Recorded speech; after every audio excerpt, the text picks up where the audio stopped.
Hey guys, so today we'll be reading about Ganesha.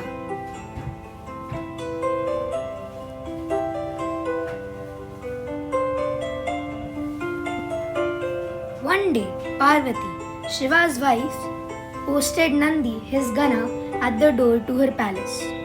I am going to have my bath. Do not let anyone enter and disturb me. A little later, Shiva came there. Nandi was in dilemma. What should I do? How can I stop him from entering his own home?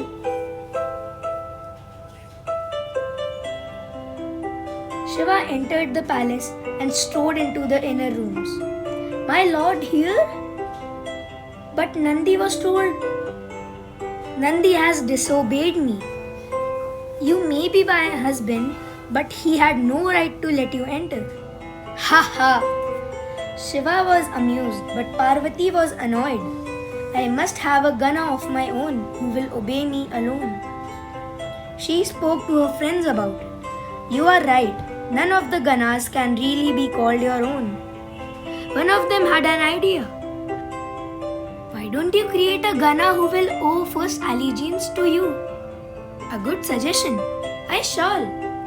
She gathered the saffron paste from her own body and created a boy. When she finished, she gazed in admiration at her own creation. How handsome he is! How strong he looks!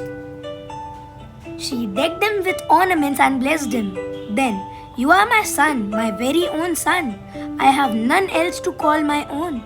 Command me, mother, what should I do? Take this staff and follow me. She led him to the door. Stand here and let no one enter without my permission. A little later, who could that boy be? I have never seen him before. To Shiva's astonishment, the youth barred his way. Halt! No one enters without my mother's permission. Shiva was taken aback. Foolish boy, do you know who I am? Move out of my way. Without uttering a word, the youth struck Shiva with his staff. Shiva was furious. Fool, I am Shiva, Parvati's husband. How dare you forbid me to enter my own home? But the youth only raised his staff and hit Shiva once again. Shiva turned to his Ganas. Who is that fool?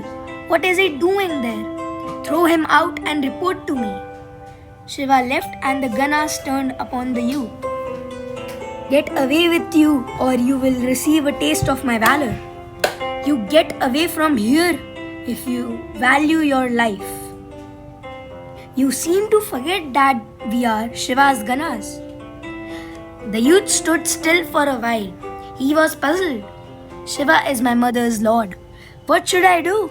Should I fight them or shouldn't I? Meanwhile, indoors, Parvati had heard the commotion. She sent her friend out. Please find out what that noise is all about. The friend soon returned. They are threatening your son. Please don't allow them to lower your prestige.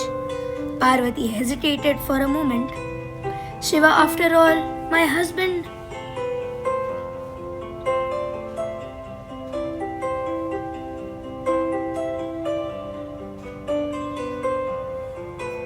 But why did he try to force his way in? Let what has to happen, happen. She sent the friend out once again. Tell my son not to give in to anyone. The friend came out. Gentle sir, your mother says that you should not let anyone enter. The boy was no longer in doubt. He turned out to the Ganas. I am the son of Parvati. You are the Ganas of Shiva. You must carry out his orders and I hers. I repeat, Shiva shall not enter without my mother's permission. Now, the Ganas were doubtful. He is Parvati's son. What should we do? Would Shiva still want us to throw him out? They reported to Shiva. Lord, it is Parvati's own son who refuses to let you in. Alas, Parvati, you have gone too far. You have left me with no alternative. If I tell my Ganas to withdraw, it will be said that I was subservient to my wife. My Ganas will have to fight him. He turned to his Ganas. All of you are my own, including Parvati's son. So a battle may not seem proper to you. But if we do not accept the challenge, we may be misunderstood. Go, fight and defeat him. It should be easy. So the Ganas, fully arrayed for war, went back to the boy. He was amused when he saw them. I, a mere boy, carrying out my mother's orders, welcome you. The leaders of Shiva's hordes. The Ganas rushed at him. Nandi grabbed his legs, but ha, that's better. Ah!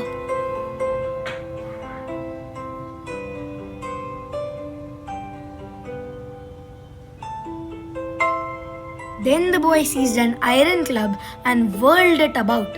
My chest! Ah! He hit my knees, my head! Out of my way! I cannot move, my legs are broken. Many of the Ganas fell. The rest fled as fast as they could. The boy once again took his post at the door. Meanwhile, when Brahma, Vishnu and Indra heard the uproar, they talked the matter over with sage Narad. Go to Lord Shiva, he may need you.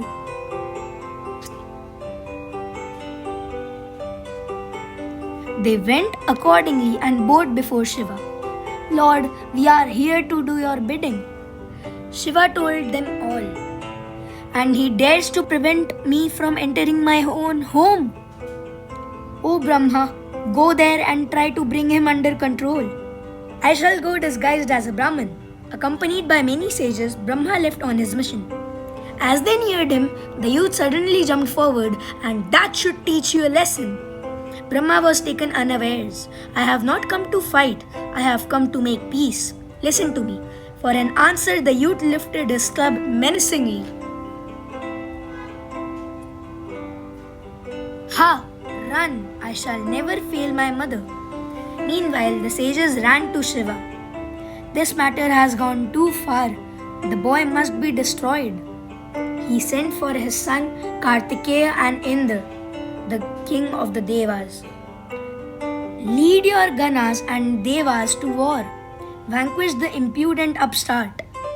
The Devas, led by Indra, and the Ganas by Kartikeya, fell upon the boy from all directions. But the boy faced them valiantly. Meanwhile, Parvati learned of all that had happened. She was furious. How dare they harass my son? Then and there she created the two Shaktis, Kali and Durga. Go, assist my son. Kali stood between the boy and the enemy, opening her mouth wide. She swallowed their weapons and hurled them back. Durga took the form of lightning and destroyed the enemy's weapons before they could reach the boy. Between the two of them, they did not let a single weapon come anywhere near the boy's swinging club. Indra and his devas were completely routed. Even Kartikeya, who had killed the invincible Tarakasura, was helpless. They held council. What should we do? Let us go back to Shiva. O Lord, we have seen and heard of many battles, but never have we seen or heard of such a warrior.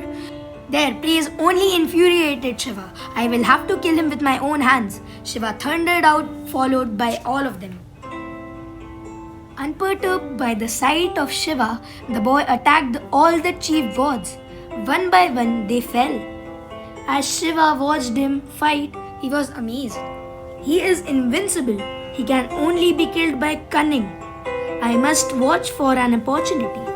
The same thought had struck Vishnu too. He spoke to Shiva. I shall use my powers of delusion to fight him. If you permit me, you may. That is the only way. But Kali and Durga divined their intentions. What should we do? Let us confer all our strength on the youth. Then even Vishnu's Maya will prove ineffectual. With the added strength of the two Shaktis, the boy swung his club at Vishnu. Vishnu had to use all his energy to dodge it. Shiva saw his plight and charged with his trident. But Shiva took up his bow. The boy dashed it to the ground with his club. No wonder my Ganas were helpless. The next moment, he's back. The boy lifted his club, but it was cut in two by Vishnu's discus. The boy hurled the piece that was left in his hand, but Vishnu's mount Garud caught it and protected his master.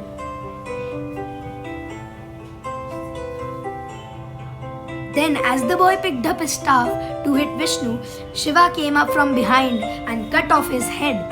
For a moment, all on the scene stood still, their gaze fixed on the valiant hero. Then the Devas and the Ganas became jubilant. But Shiva was troubled. Alas, what have I done? How shall I face Parvati? He was created by her that made him my son too. Meanwhile, when Parvati learnt of her son's death, my son was killed by unfair means. For this, the Devas and the Ganas shall all die. Out of her fury, she created hundreds and thousands of Shaktis. O mother, what is your command? Destroy all the Devas and Ganas. Devour them. The Shaktis immediately set about carrying out her command. Brahma and Vishnu were terrified. Parvati must be appeased. They propitiated Parvati and pleaded for mercy. O great goddess, have mercy on us. We shall accomplish whatever you ask of us. Forgive us. I will, but my son must regain his life and must have an honorable status among you. They went to Shiva and put Parvati's conditions before him. It shall be done for the sake of peace and happiness. Go north. Bring the head of the first creature that crosses your path. Fit that head to the boy's body and it will come to life. It was a single-tusked elephant that met them. They brought the head back and fitted it to the body of the boy. The boy sat up. Delighted, they showed him to Parvati, but she was only partially appeased. What about his status? At that moment, Indra and the other gods led Shiva to her. Shiva bowed before Parvati. Forgive me, Parvati. Arrogance is the characteristic of the male. This valiant youth should be another son of mine. Then Shiva placed his hand on the boy's head. Even as a mere boy, you showed great valor. You shall be Ganesha, the presiding officer of all my Ganas. You shall be worthy of worship forever. You shall also be called Vigneshwara, the queller of obstacles. Shiva and Parvati once again began to live happily in their abode at Mount Kailas, delighted by the presence of their two sons. To this day, before any venture is undertaken, it is Ganesha who is invoked and whose blessings are sought. Thank you for watching. Please like, share and subscribe.